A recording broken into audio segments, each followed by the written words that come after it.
Iskonyas, nandito tayo sa kabahan ng TAP. Ayan, patuloy pa rin po na hinuhukay, no? Tinatanggal lang yung barado, no? Dito sa manhole na to. Ayan. Sa ating engineering department, no? Kahit umuulan po, di sila natigil. No? Kagaya ni Yorme, tuloy-tuloy lang po. Ayan.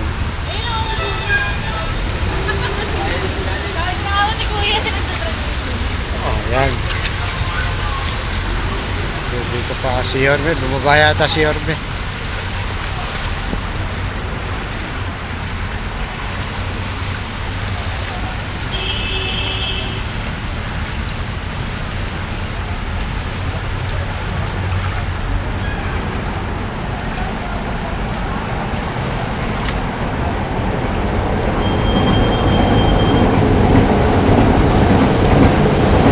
Interview ko na si Yorme.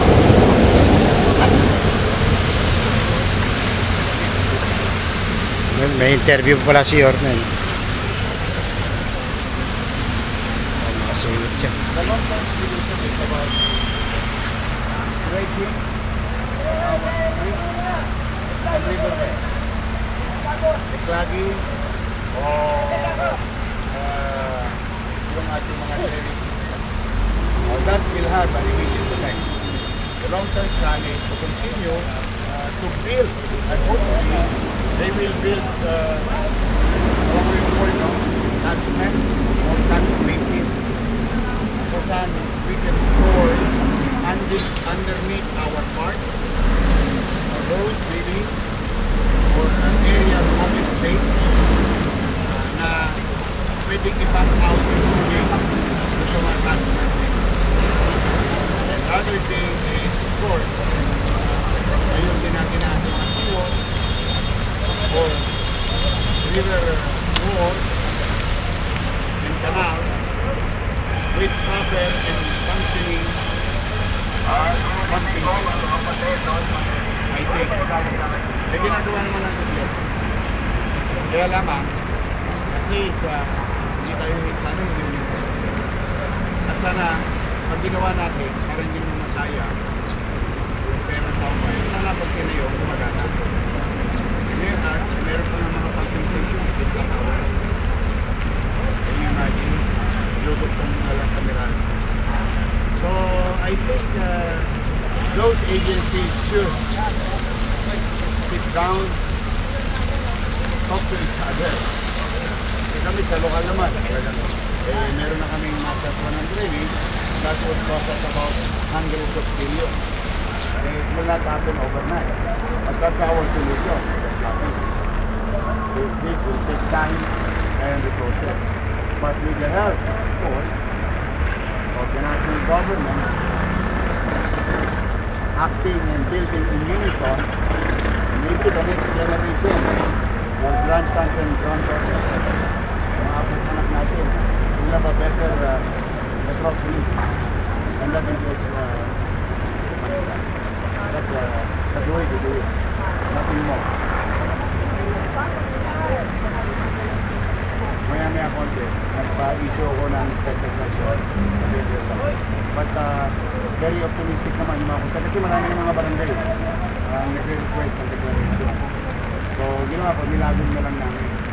Para na si kanon, magamit ng mga barangay officials ng tama, yung kanilang calamity funds, ma-access nila, at ma-augment, makatulong sa pangangailangan ng kanilang barangay on top of what the city will do, which we are doing, and the national government is doing.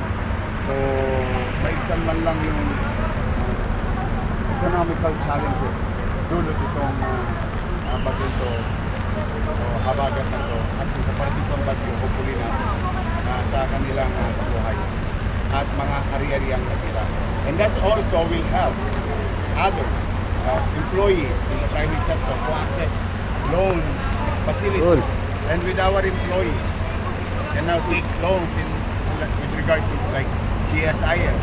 Marami silang financial institution, mamamayang nagtatrabaho sa privado, mamamayang nagtatrabaho sa gobyerno sa atin because of the declaration of SARS. Sure. natin lang. But we've been spending money since I think 3 days ago. Kasi pagkain sa ating social welfare, pagkain, hot meal and pagkain. And other resources na kinakailangan. Na emergency kailangan namin. And we'll see. We'll come up with numbers later on. But for the meantime, whatever resources that we have to utilize it. Thank you sa inyo.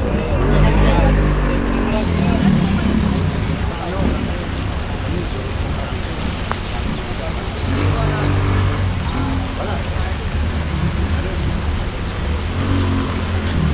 Tinatanggaw. Sa Ay, nga pala.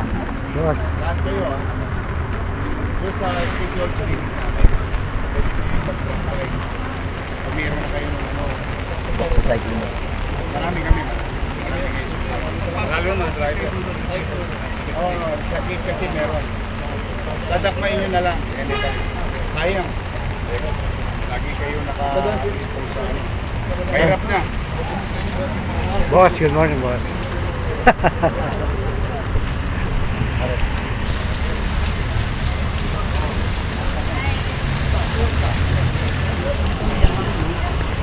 Ay kami buhangin.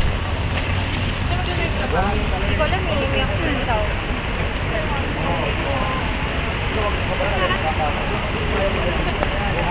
Imagine mo, una nga lang sa ako, isang tubo.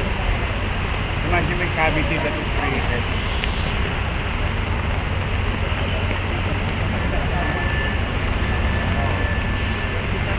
Teka lang.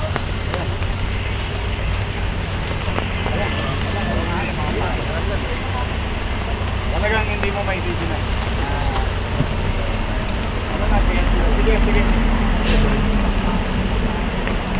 Sana. Sino kinanda? Salamat sa'yo.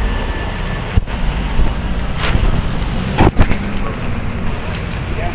Taga-taga. Ulitin ko lang yung tindero na.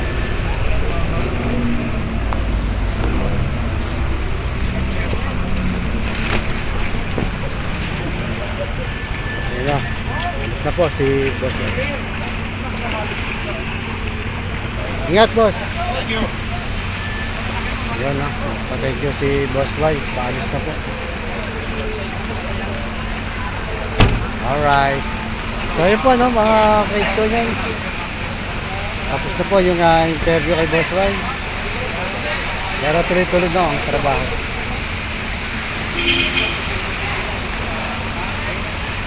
Alright, thank you so much po no. Nakabaha pa rin dito sa kabahan ng Top Avenue, harap ng PGH. Pero tuloy-tuloy po ang trabaho ng Maynila. Alright, muli po no. Maraming salamat.